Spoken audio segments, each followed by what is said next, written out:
Hello, and welcome to day 22 of our Esri Leaflet Advent Calendar tutorial series. Today we're taking a turn and diving into using the ArcGIS routing service.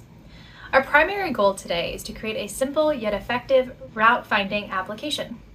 We'll allow users to click on the map to set a start and end point, and then display the calculated route. Today we'll start out with our day 1 code.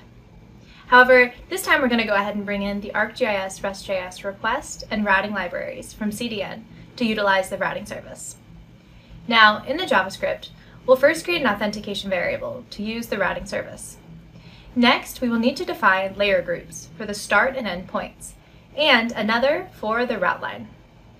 I'll also create variables to define the current step, either start or end, and starting and ending coordinates variables. Now let's add an event listener to our map for handling clicks. When a user clicks on the map, we'll determine if they're setting a start or end point, and add the appropriate marker. Once both points are set, we'll call our updateRoute function.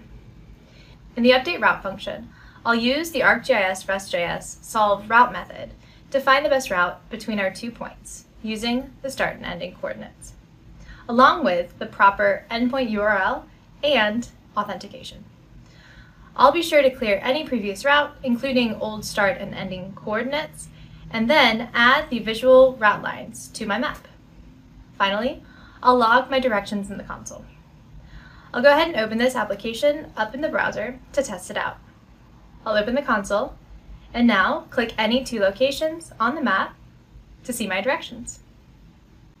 Your challenge today is to enhance this basic routing application by displaying the route and directions on the actual map instead of in the console, creating for a more visually appealing application. And that's all for today's session.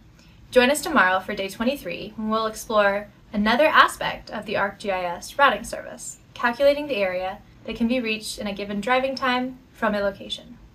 Thanks for watching, and happy coding!